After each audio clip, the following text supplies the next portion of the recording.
name's Gabriel Cousens. I'm a holistic physician. I'm also a licensed homeopathic physician in the state of Arizona. I'm a psychiatrist and family therapist. I also use the modalities of not only homeopathy but Ayurveda and meditation. I've been teaching meditation since 1973, as well as natural healing and some elements of Chinese medicine in my overall holistic practice. I'm 57 years old, and I've been doing live food since 1983. I wrote my first book on live foods, The Spiritual Nutrition in the Rainbow Diet, in 1987. And my next major book was called Conscious Eating, which just came out. It started in 1990, but also revised edition with 5 new chapters having to do with the biologically altered brain, the biologically addicted brain, super nutrition for pregnancy, and how to individualize your diet to maximize your vegetarian diet lifestyle. The biologically altered brain I've mentioned in 2 of my books. One is called Depression Free for Life, and my new edition of Conscious Eating. They complement each other because in terms of live foods, but really in I would say a broader perspective, what I see in our society as a psychiatrist, a family therapist, and a holistic physician is that there's a consistent degeneration that's happening with each generation. And I feel it's because of that degeneration, the brains of people are beginning to, in a sense, become biologically altered. And I see it as an epidemic. There's like 40 million people who are depressed. There's 8 million children who are given Ritalin. Up to 10% of the child population now is diagnosed as hyperactive. We have 50 million alcoholics. We have people who are taking in this country 5 billion tranquilizers a year. As many as 10 million people are taking marijuana each week. 2.2 million people are taking cocaine. Something is out of balance. And instead of saying, oh, it's just kind of a psychosocial problem, I've tried to look deeper into the question. And that question has taken me to the work of Price and Pottinger and their studies, where they took, Dr. Pottinger did a 10-year cat study. He had 900 cats, and this is from 1932 approximately to 1942. Divided them in 2 groups. In one group, he gave totally live foods to, and the other group he either gave cooked milk or cooked meat to.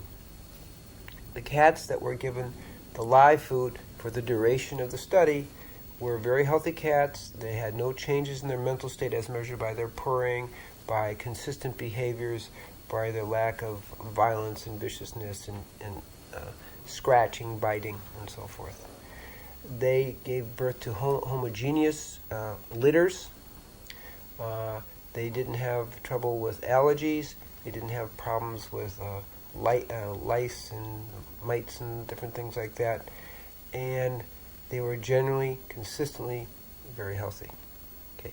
The second group, who were given the cooked food, in each successive generation there was a breakdown in the quality of health. And that breakdown included the immune system beginning to go, so that by the 3rd generation, 100% of the cats had allergies. They had mental changes. They didn't purr anymore. They were violent. They scratched. They bit. Their behaviors were irregular. On the physical plane, they actually had a change in the bone structure. In the 1st generation of these cats, they had about 17% calcium in the bones. By the 3rd generation, their bones were like rubber, and they had only 1.5% calcium. It's a big jump.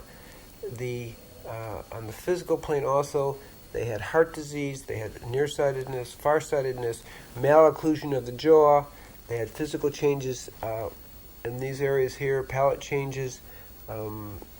They had a significantly weakened immune system. They had consistent infections in the bladder, the kidneys, the adrenals, they were not able to reproduce after the third generation, and many of the cats' immune system was so weak that they died 6 months after they were born in the third generation. Now, this lack of fertility is something that began to increase with each generation, and also the amount of spontaneous abortions. There were 25% spontaneous abortions in the cats in the first generation who were on the cooked food, and up to 70% by the second generation. So we have a significant degeneration in the system. Now, what's really important here is some of this really mirrors what we're seeing today. We have people with chronic fatigue, which is the immune system. We have environmental allergies.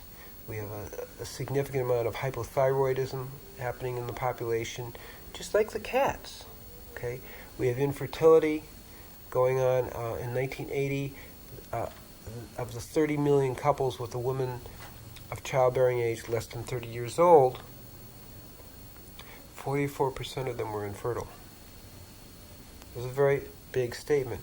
In 1965 through 76, they did studies, and they found that the amount of infertile couples under a certain age jumped from 480,000 to 920,000 in an 11-year period. So what we're seeing is this breakdown in the generations. The principle that's very powerful here is, with each succeeding generation on a uniformly poor diet, you have a successive degeneration with each generation.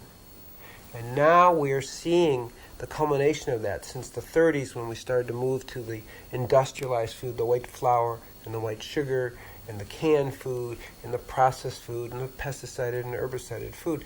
We're seeing that, and it's being mirrored in the 8 million kids on Ritalin, 750,000 kids on Prozac and Prozac-like drugs, up to 12 to 15 million people on Prozac or Prozac-like drugs, on Prozac,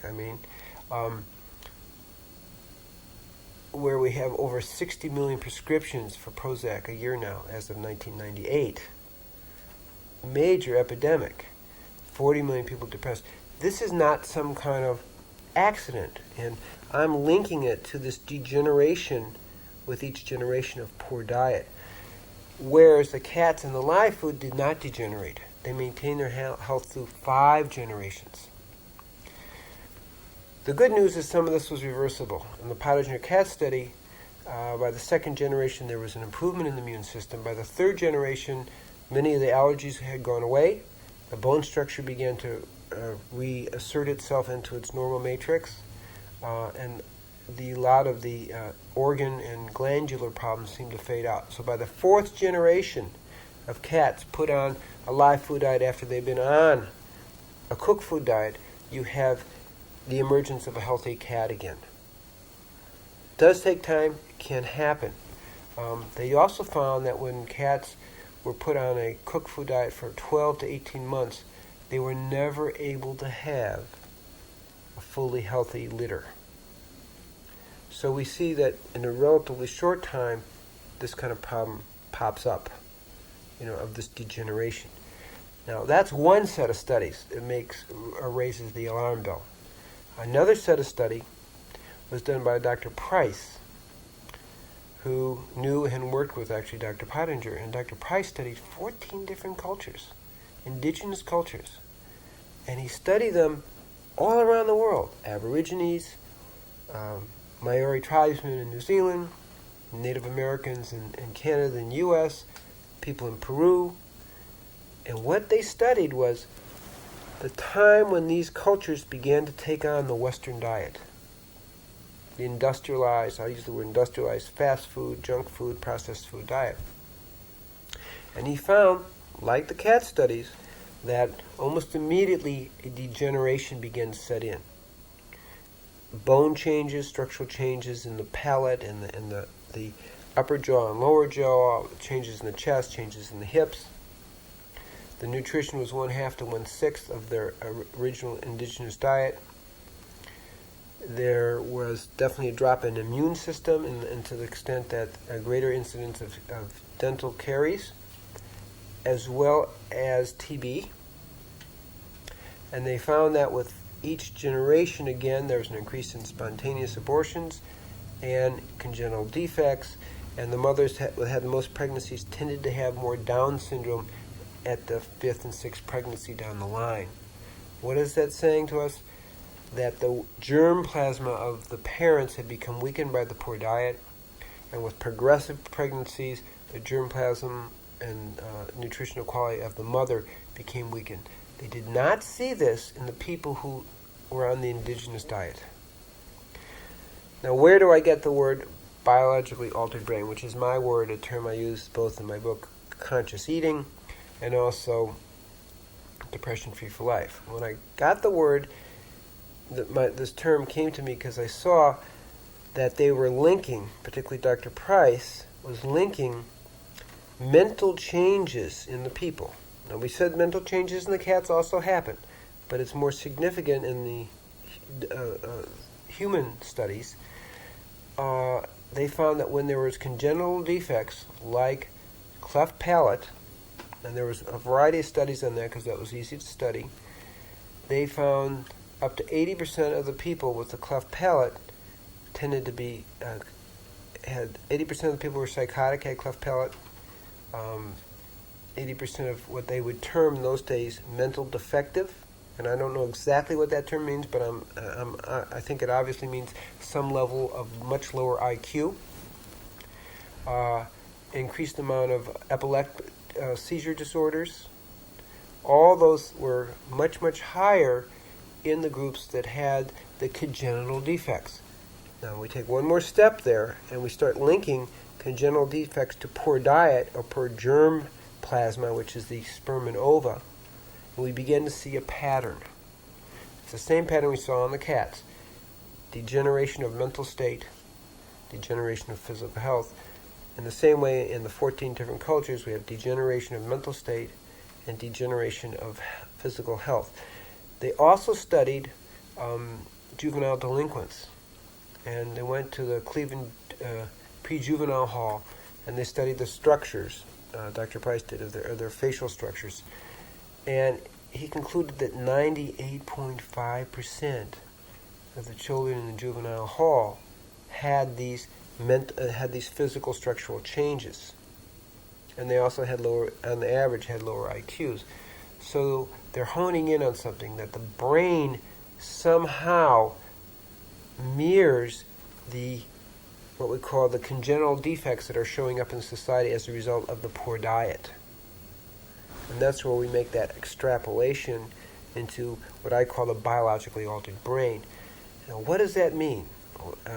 It means it's a brain in which the pleasure centers are not working as well as a normal brain. Now that sounds like a nice, interesting theory, the pleasure centers in the brain, but in 1990, Drs. Noble and Bloom actually discovered a genetic defect, and they found that in 69% of alcoholics, it's a very high percentage, there was a defect in the dopamine pleasure center system, where people had about 1/3 less dopamine receptor centers in the brain, which means that it was much harder for them to have pleasure and feel good. That's how that translates on a basic level. There's a sort of angst or discomfort when people drink alcohol, do drugs, are addicted to sex and food addictions. That's their way of handling that lack of pleasure center. They hyperstimulate. And there we then make the connection between the biologically altered brain and depression, because a lot of people get depressed when their brain is, not that they know my brain is biologically altered, but what they know is they don't feel good. Okay? That's where we're talking about epidemics, 40 million people. Not just I had a bad day at work. Okay? We talk about the high degree of a drug addiction and the 5 billion tranquilizers a year that are taken in the United States. And we talk about the epidemic of hyperactivity. And so part of my work is to say there is an alternative to what I call better living through chemistry, which has never really worked. And what I mean by that is, hey, if somebody's got a little bit of hyperactivity, just toss some Ritalin at them. Somebody is a little depressed, don't deal with your depression. Don't try to change your lifestyle so your physiology improves. Just toss a little Prozac at them. And what they aren't understanding is that not only does not work, but things like Prozac and Ritalin and amphetamines, which preceded that, and cocaine, which preceded that, which were all things that have been used to make people feel better, actually cause brain damage. And now that's being documented. What we see that when the Prozac and Prozac-like drugs, what's happening is that the brain down-regulates because it's got too much serotonin, so that the neurotransmitter receptors actually start to disappear. And the amount of serotonin that's being produced is less because it's being overstimulated by these drugs because it's not a natural approach. And my work is hopefully helping people withdraw, giving them the natural support with the appropriate neurotransmitter amino acid precursors, the proper vitamins and minerals, the making sure they get enough fatty acids in their diet for brain function, making sure they have a diet that balances their pH, because each depression is kind of individual.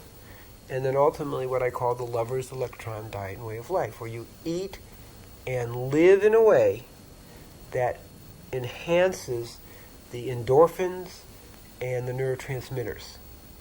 So to me it's a much bigger statement, and this is one reason I feel that live foods is very, very important for our society, and we're just waking up to it. But still, people want to choose better living through chemistry, even though it means they're willing to dull their minds and slow their physical, emotional, mental, and spiritual growth, because they're not dealing with their life and not raising it to a higher level of health and vitality. The Lover's Electron Diet and Way of Life says, hey, you eat live foods and you are going to enhance your pleasure centers. And my work, my gift at this point I'm offering to society to say, wait, we have an option to better living through chemistry. And that option is to choose health and vitality with the Lover's Electron Diet and Way of Life, where we can actually heal the hyperactivity and heal the biologically altered brain that causes depression, hyperactivity, drug addiction, alcohol addiction, and other addictions. And that to me is really exciting. And live food is very much a corner of that. And to me, the choice to what I call the unfelt life, because these other things are to make us go to unfeeling. Socrates once said the unexamined life is not worth living.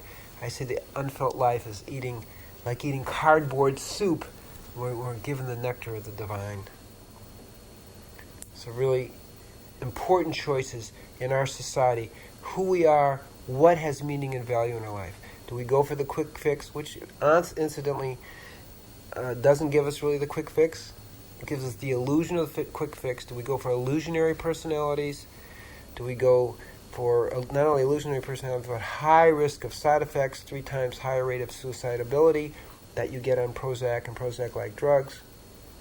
Or do we go to something that builds our foundation so we can grow as full physical, emotional, mental, and spiritual beings? And so this is a really important choice that we in our society have to make. We want to keep breaking it down and having more and more epidemics of depression and drugs and hyperactivity, or do we really want to try to correct it? And so my focus is we need to correct it at the very base level. What we take into our bodies affects our minds, our spirit, our thoughts, and the very nature of the expansion of our consciousness. And this is the theme in conscious eating, and made more specific in my book, Depression Free for Life. What my experience is, and the reason I set up the Tree of Life Rejuvenation Center in Patagonia, Arizona, which is on 166 acres in the mountains up there in southern Arizona, is that people need to experience it. For a lot of people, the transition is the hardest part of it because it's new territory.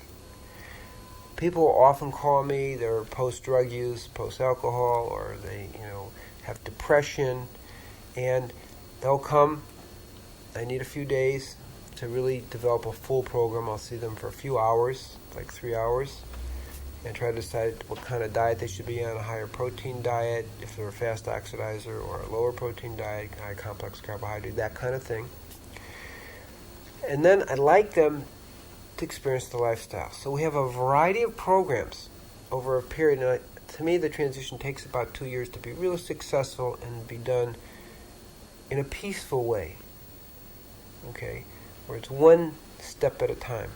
In my book, Conscious Eating, I talk about the transition as you let go of beef, and then chicken, and then fish, and eggs, and then dairy. And this happens over progression until we finally get to a certain percentage of raw, and then we're increasing that raw and organic food, because organic is very much part of it.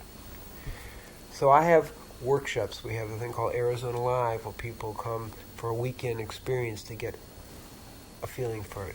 We do spiritual juice fasting experiences, which is the most powerful and most effective way I've seen for people making their transition, because they really can get the feeling, the wonderful ecstatic feeling of what it means to have a body where the energy moves freely through, where we can become superconductors of the divine energy. It just happens for a lot of people that way, and it's like a delightful surprise.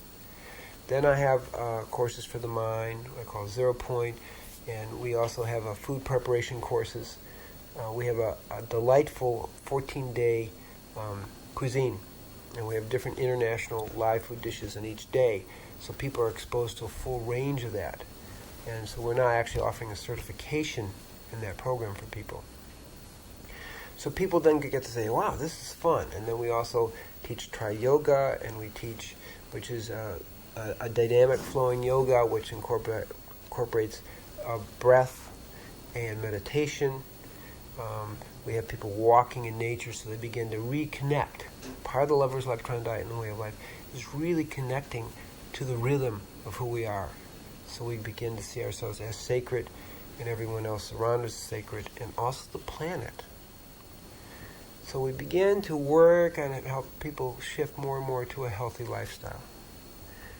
And my experience that the people who are most successful go through a process of about 2 years, one gentle step at a time, so they succeed with each step, and then they take the next step.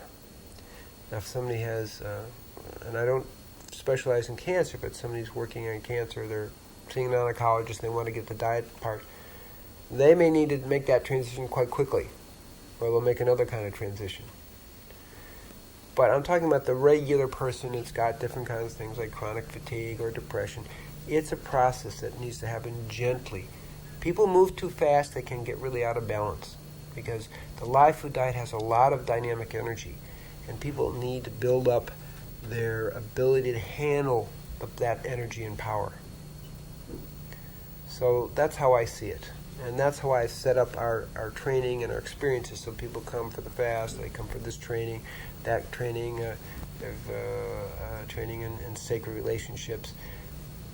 Different things that get them there to be part of that. And relationships are an important part of, they're not a required part, but they're an important part of living this Lover's Electron Diet and Way of Life. Because that's a diet and way of life in which you are in love with yourself and other people and the whole planet. And it encourages that sense of well-being. But we also know in terms of health, vitality, longevity, that being in relationship is important. 2 out of 5 people who are married are happy. 1 out of 4 single person is happy. And 1 out of 7 divorced person is happy. So the statistics are there.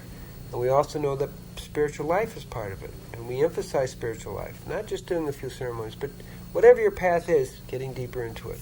They found that people who are on some sort of spiritual path, doesn't matter what it is, are twice as happy as people who aren't. And those are like studies that have been done.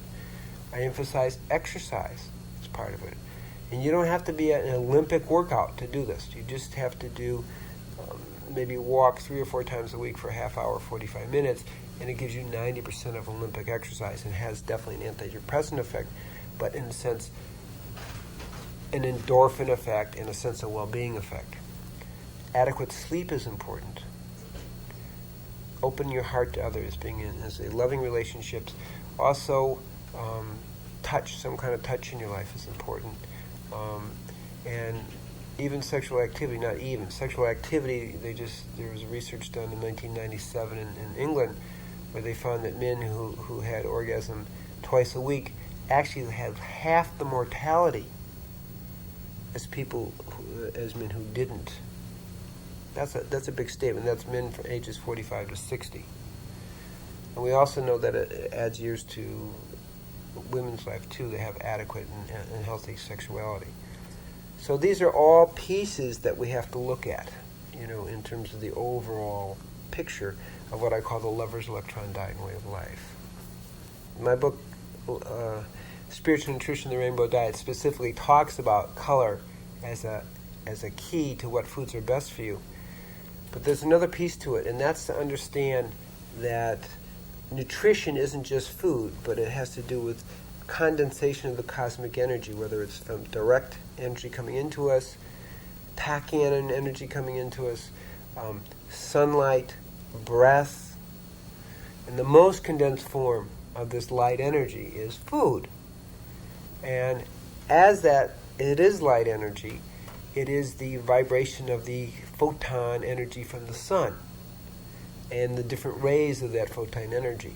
So different foods are gathering in different rays, different parts of that spectrum, and they stimulate our endocrine system, they stimulate the immune system, our glandular system in different ways, the organ system, so that when you have the full spectrum of the rainbow throughout the day, you're stimulating all your glands and organs, and for people who are into the more esoteric, the chakra systems, which are directly connected to the glands and organs. And so it's like getting an energetic massage of all our different systems. And so I find that when we understand that food is constant condensed sunlight, and we're doing the different rays with the different foods, then I think we have a much deeper and more joyful appreciation of the food that we're eating.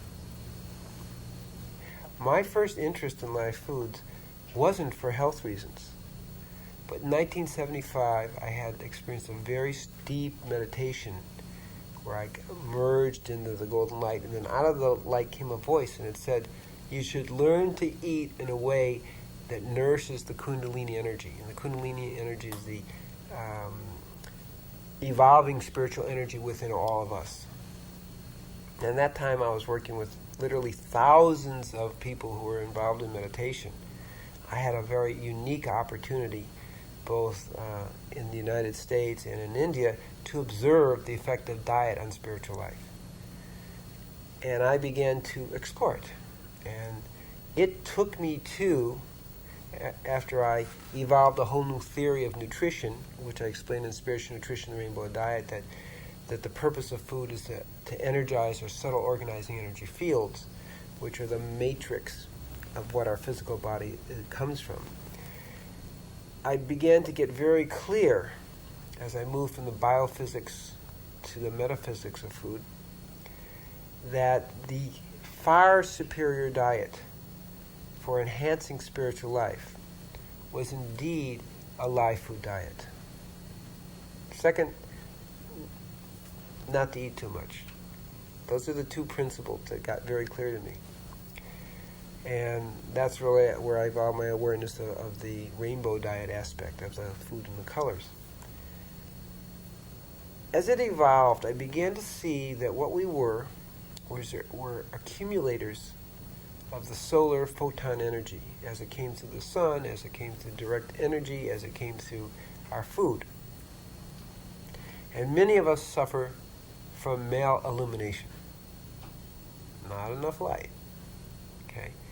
And when we took this light in via the electrons being gathered from the sun through the chlorophyll and then stored in the carbon-carbon bonds and carbon-hydrogen bonds, and we took that into our cells, that light was released into us and stimulated an inner light. And when we really understand about who we are as beings, we actually give off biophoton energy, which can be measured.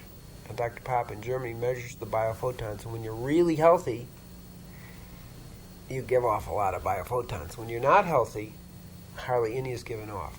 And his research led to the point of the main way, cooked food, basically all the biophoton energy is lost. Irradiated food, all the biophoton is lost. Microwave food, all the biophoton energy is lost. Live food, that's the only way. And the biophoton energy was transferred into macroglobulins, like the hemoglobin and enzymes, which is the main thing we get in a lot of live food. And if you see enzymes as vortexes of energy, they're actually transferring this incredible energy into us. The biophotons are needed for the communication within the cells, from the cell nucleus to the cell membrane, and between cells. And without that, we're kind of losing the way cellular intra and intercellular communication. So this biophoton energy is a direct measure of how much light we're emanating. Okay, that's some very important principles. So I saw, wait a second, we are accumulators of light.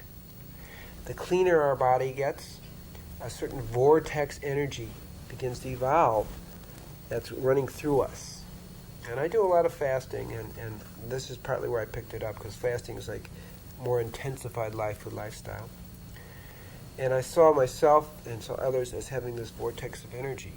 And that the more live foods we do, the more that vortex of energy begins to act as a superconductor of the life force. And as we become more superconductors of the life force, we feel, and of course I come from my own experience first, we can feel that life force, that spiritual force moving through us in a way that we can just move into ecstasy on a regular basis, and it actually becomes part of our life. And when you're walking around feeling this incredible life force, this superconductor life force, this ecstasy all the time, you begin to understand that you are a divine being. And the more you feel it, the more you understand it, and the more it becomes part of your consciousness. I call it divine behavior modification. And it's true. Because the more you experience your own divinity by feeling the succulent, ecstatic energy of the divine moving through you, the more that just becomes who you are. And you begin seeing and feeling that way. And that way you become more open to the divine experience. You become more open to the sacred, which is there all the time in our life. But you become more open to it because you're feeling it, you're attuned with it, you're being ecstatic with it. Not only do we have enhanced spiritual sensitivity and sensitivity to the sacred in every way, whether it's our sexual life or it's our emotional life or our spiritual life, but actually physically, there's just a lot more energy. When I was 22 and captain of an undefeated football team and inducted into the National Football Hall of Fame and all New England middle linebacker, I could do 70 push-ups. On my 57th birthday, 35 years later, I did 470 push-ups. So I'm getting more limber and more strong with age. And I will continue to do so. I have no question about that. Okay? And that's what's exciting. It works in every level of our being to take us to the full potential of who we can be as human beings. And that's why I'm an advocate of live foods and the live food lifestyle, and why I call it the lover's electron diet and way of life, because you really feel in love with yourself, everybody else, and the whole planet.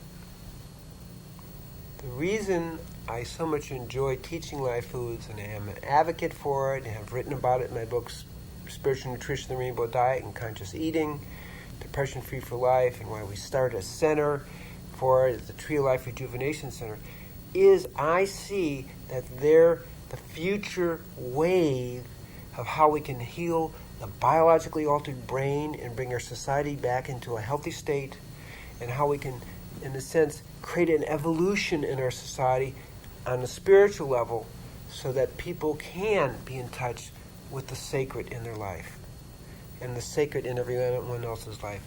And in that sense, be part of the healing and transformation of the whole planet.